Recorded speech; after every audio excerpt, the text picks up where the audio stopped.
We have with us from the Bridgeport Fire Department Deputy Chief Bob Petroselli. What did you find when you came here?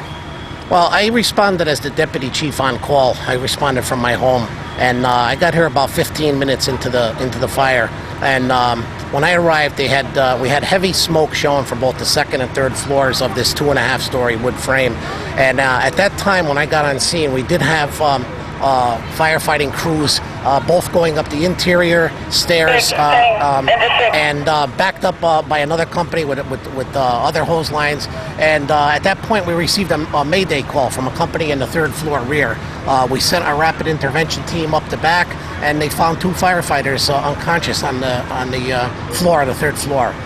They were immediately removed, and we initiated CPR on the 2 of them with the assistance of AMR, and they've been transported to St. V's and Bridgeport hospitals at this time. Any word so far on how they're doing? No, we haven't heard yet.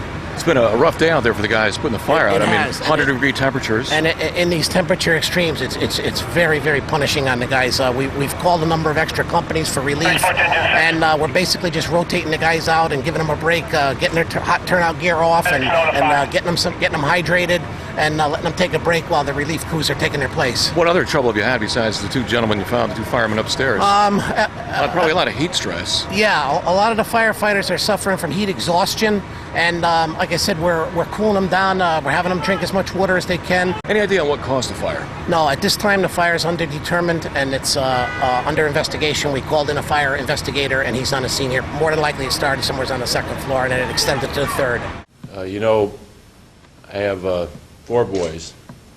When I tuck the little ones in at night, I know they're safe because of the brave men and women of the Bridgeport Fire Department. And our bravest today lost 2 of their members. There was a house fire at 41 Elmwood Avenue at 3:48 p.m. 2 firefighters succumbed to injuries and were pronounced dead at the hospital. Lieutenant Steve Velasquez, who I just promoted this past February and who was a neighbor of mine,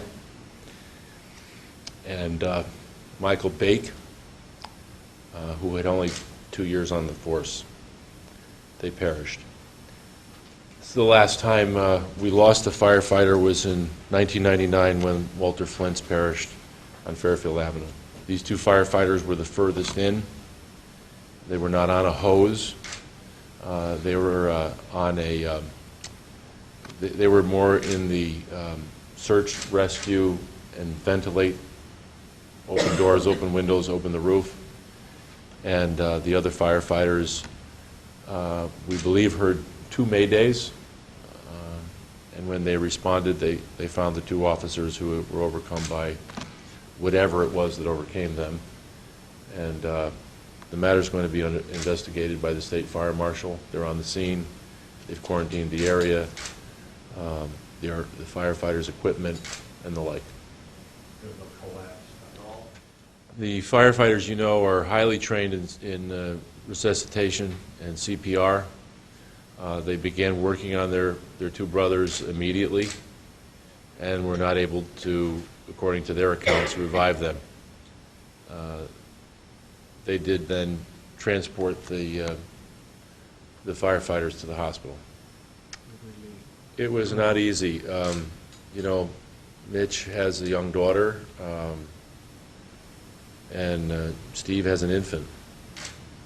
And when we told his wife, she was holding the infant, and it makes it pretty tough.